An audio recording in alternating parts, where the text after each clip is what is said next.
You know, it's really amazing that you think your opinions should just be heard. Basically what I tell myself before filming.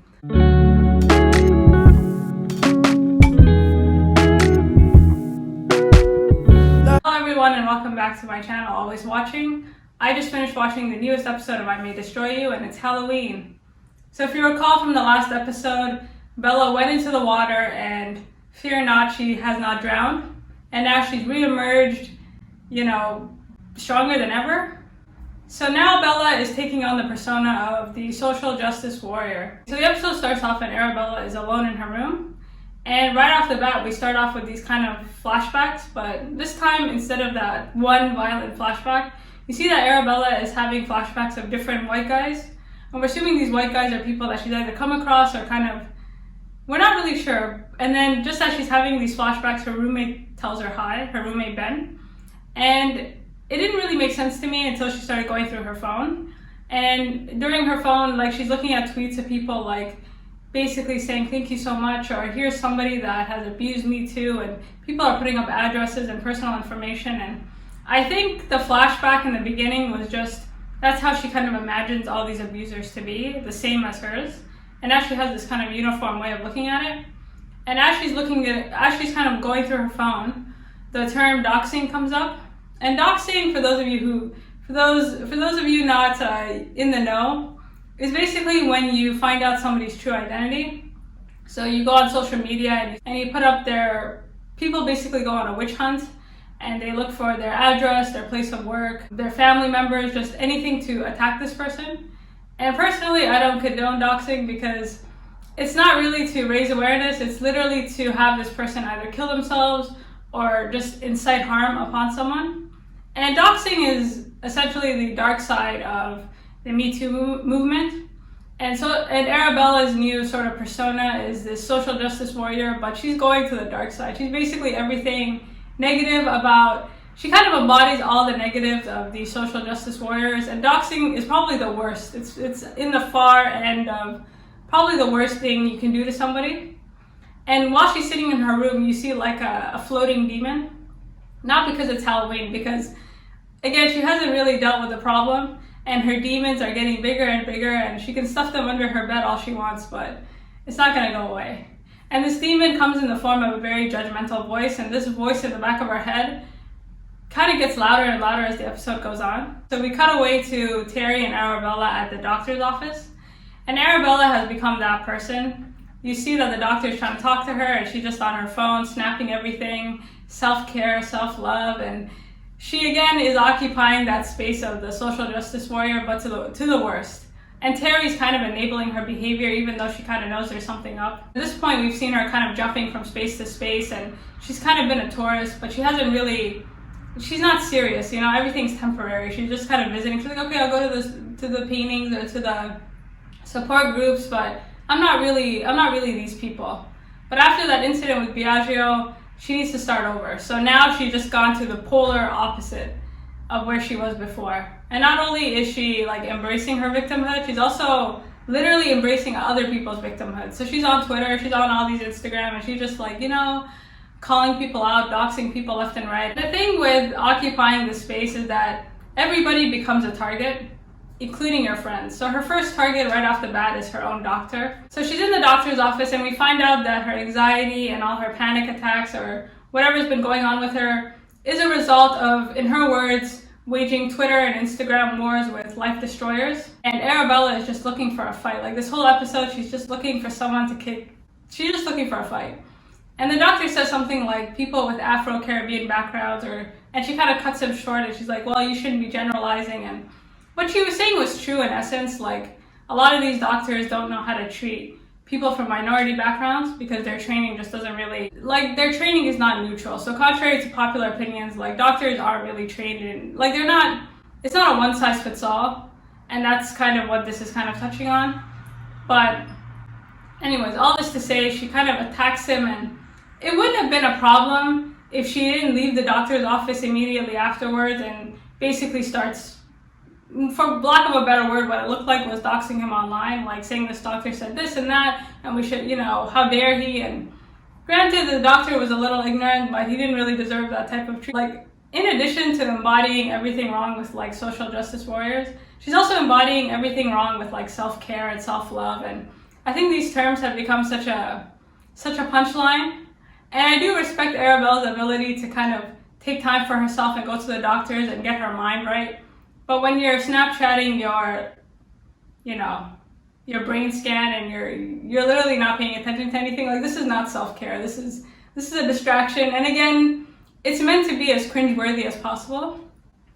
Anyways, after Arabella's done roasting this doctor to no end, she kind of leaves the doctor's office and Terry kind of stays behind, and you see that Arabella is outside snapping and talking, and she's kind of doxing this doctor a little bit.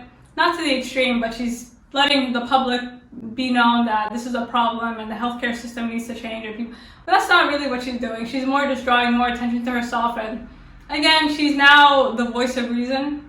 So she's in her own world. Like, she didn't even step outside the doctor's office for more than 2 seconds without going on her phone. And there's an interesting conversation between Terry and the doctor's like she's not okay, essentially, and what are you guys doing about it? And Terry's like, would you agree that she's under stress? And the doctor's like, yeah, but she needs to stop vaping, and there's a lot of things that is contributing to her stress that is self-inflicted.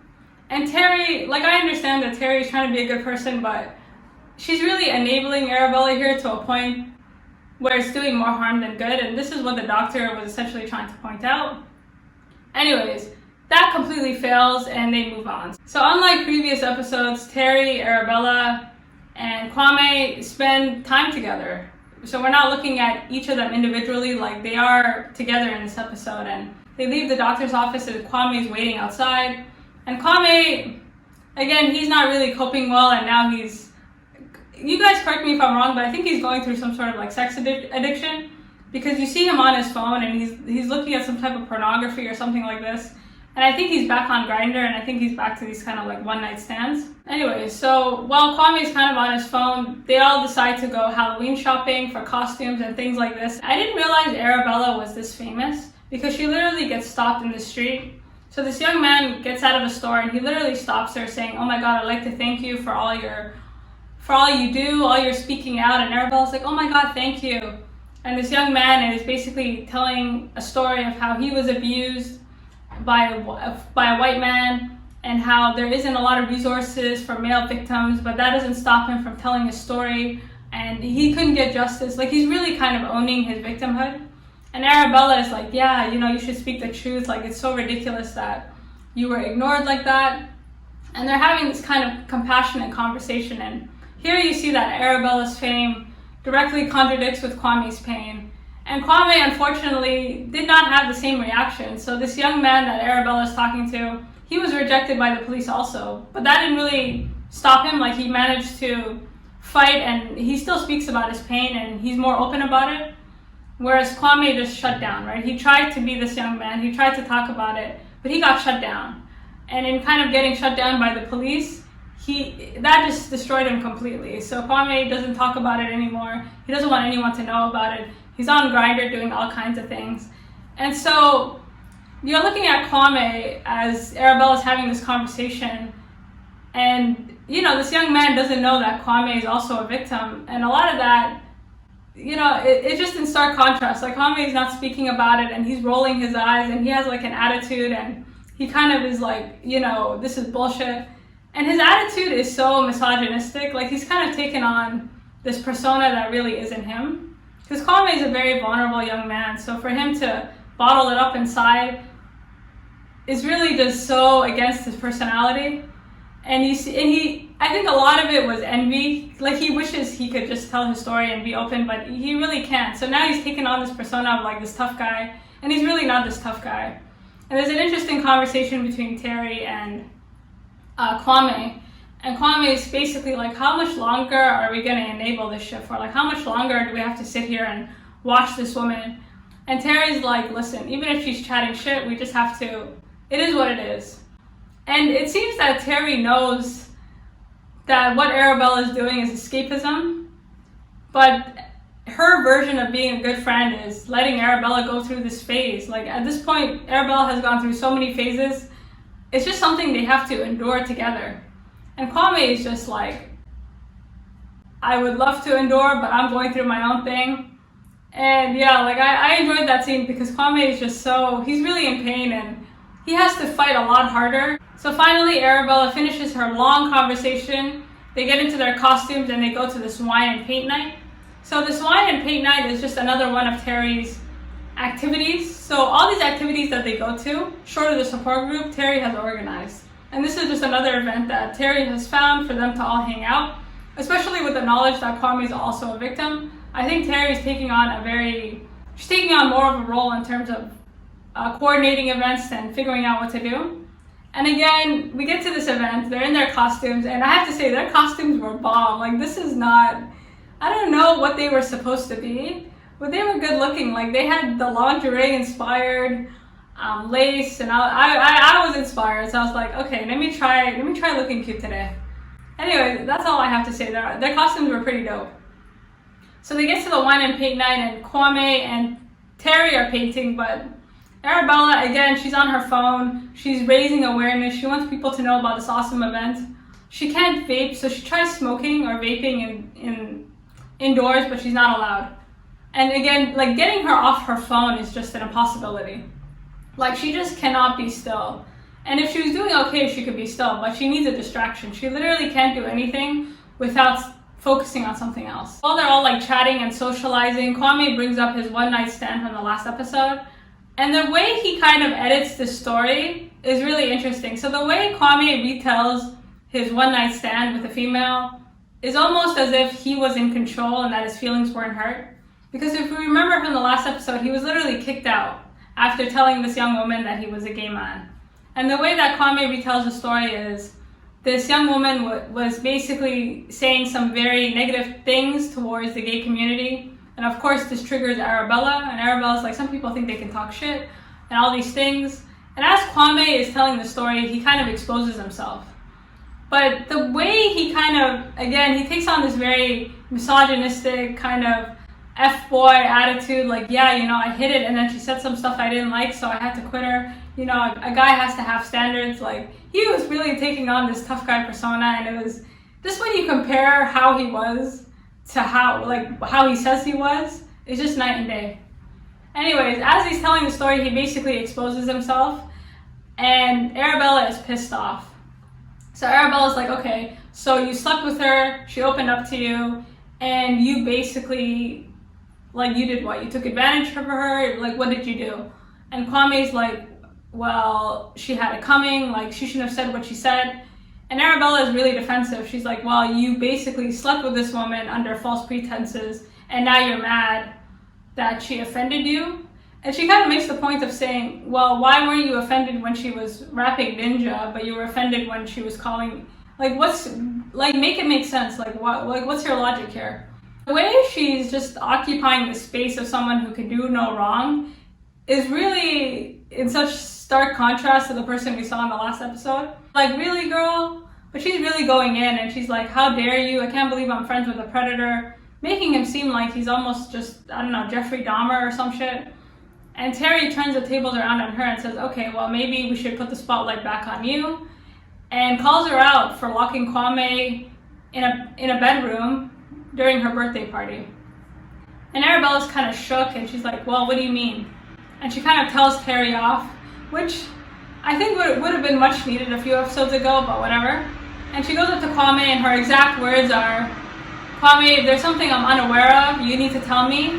But if you're not who you say you are, if I find out you're not really a victim, then that's going to be really unfortunate for you. Basically, like, threatening him, or threatening him with some sort of dox. And this was such a problematic statement because, first of all, you locked him in a room, so you don't really have to be aware of his victimhood to know that that is just not something you do. And in fact, you being a victim makes it even stranger that you did that shit. And then on the second hand, she totally kind of questioned Kwame's incident. Now she's kind of saying, well, are you really a victim? Did that really happen to you? And Kwame is just like in shame, and he already feels like shit, and the police already did this to him. They've already kind of dismissed him as a victim, and for your best friend to be doing that, that was a line too far.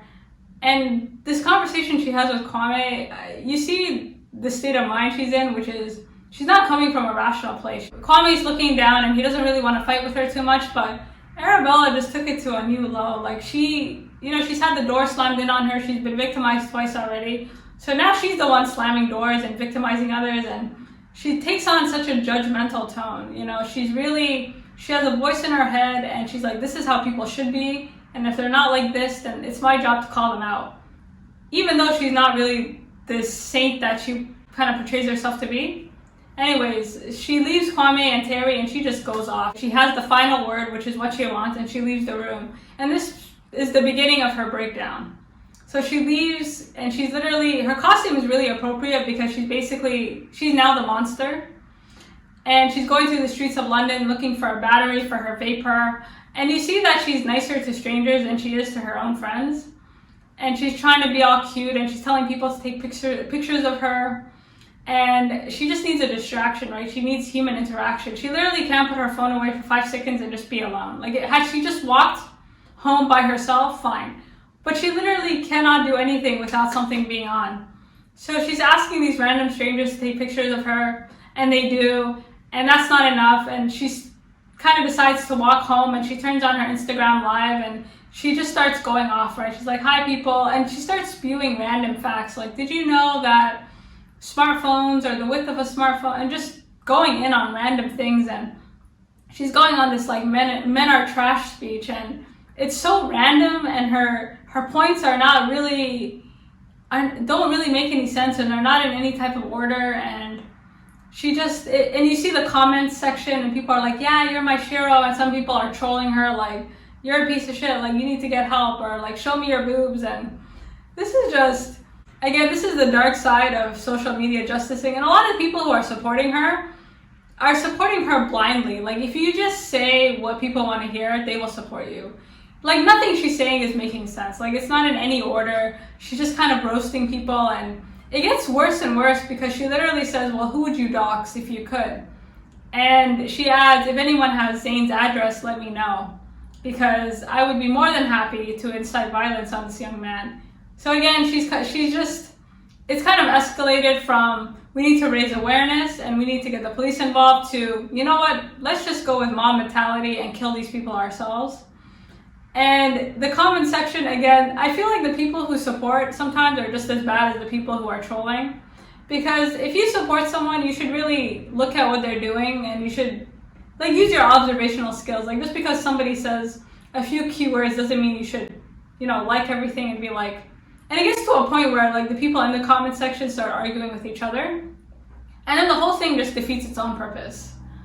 And she is just lost. Like, she's not drunk or anything, but she's walking through the streets. People are walking past her, looking at her like, are you okay? And this is the worst type of person. Like, if you see somebody walking on the street, unless they're vlogging or something, but if they're going on a rant and they're just being pretentious, I've seen that a few times, and I'm just like, put your phone away. Or people will do it in the waiting room sometimes, depending on where you are, and it's just some shameless ass shit. And I think Arabella realized her rock bottomness, because the trolls, that's the thing. Like, if you take on this position, and because Arabella is not really in her right mind, this is all about herself. And I think the trolls got to her. So she's kind of ends up focusing on all these people with these kind of negative comments, and she tries to troll them right back, but it's the internet, there's nothing you can do. And I think this was her rock bottom. Okay, so overall, she kind of ends up playing herself, and the trolls end up trolling her. It gets a bit too much, right? Like, she's aware, she's getting angry. Like, she's not even, at first it was like kind of a rant, but now she's getting pissed off. And thankfully she was able to kind of check herself and go over to her counselor's house. And at first, like, the scene is so abrupt that you're like, oh my god, now she's at somebody else's house. Because she's sitting there, like, she goes from being on the street to being in this woman's house, and you're like, I really hope she called beforehand. And thankfully she did. So she goes over to her counselor's house, and we haven't seen her counselor since like episode 4, I believe. And they're sitting at the table and they're having a conversation. The reason she came over, I think, is because these internet trolls were just getting to her. And the counselor kind of brings up the fact that, why is it that you're online so much? Like, why are you letting these comments bother you? Like, this is quite normal, especially if this is the platform that you're on. And the counselor, and Arabella's like, well, somebody has to be this social justice warrior. Somebody has to be the one to stand up for people who can't fight back. And the counselor is like, okay, let's just look at this logically. And the way the counselor was talking to her reminded me of that young man at Terry's party, who was basically like, you yourself better know when you're being exploited. And this counselor kind of mirrors that conversation. The counselor kind of makes the point that the business model for a lot of these platforms is to speak without listening. So although you think you're speaking out and you're educating people, it's an echo chamber. Like, you're just kind of spreading nonsense. So the counselor is essentially trying to move her away from this fixation she has on these trolls. And she kind of goes into, like, what have you been doing to take care of yourself? Like, have you been resting, rejuvenating? Have you been reflecting on what's been happening to you? And Arabella casually drops the fact that it's been a month since her investigation has closed. And she hasn't told her counselor, which means the only person who knows that her case is closed is Terry and the police. And the counselor's like, what do you mean your case is closed? And Arabella's like, yeah, it's closed, it's done, it is what it is, he got away with it, there's nothing we can do. And the counselor immediately kind of realizes what the problem is. And Arabella is looking for some way to cope, and she's looking for a coping mechanism. I think she just wants somebody to tell her, this is what you need to do, and if you follow these steps, everything will be okay. But that's just not how it works with trauma, especially when you've been assaulted. There's no easy answers. And the counselor said it best, like, everything is normal and everything is not normal. Like, there is no prescription. There's nothing she can't really tell you what to do. Like, it's a lot of trial and error. But to try and illustrate this point, the counselor gives Arabella a diagram. She puts an A for Arabella and a line, and the line is to separate her from her demons. And in this conversation, Arabella brings up the fact that she hasn't actually opened up the clothes or the bags that the police had given back to her. She just shoved it underneath her bed along with everything else. And the counselor kind of says, okay, think of this line as the demons underneath your bed. I think what the counselor was articulating quite nicely was the fact that unless Arabella deals with these problems, her guilt will continue to manifest. And I think Arabella just cannot see herself as something other than a victim. Like, yes, this was a very bad incident that happened to you, but this is not a reflection of your character or who you are. And I think Arabella just keeps thinking that, okay, well, if I acted a certain way or had I watched my drink, nothing bad would have happened to me. And the counselor is kind of making the point that a lot of these negative voices in your head will keep getting louder, and these judgments will keep getting louder, and every time you slip up or every time you mess up, you're gonna keep reinforcing this image of you as this bad person. And you need to separate what happened to you from who you are and kind of deal with this new reality, which is something that she hasn't been dealing with. She takes in what the counselor is saying, and she finally goes home and deals with the demons underneath her bed.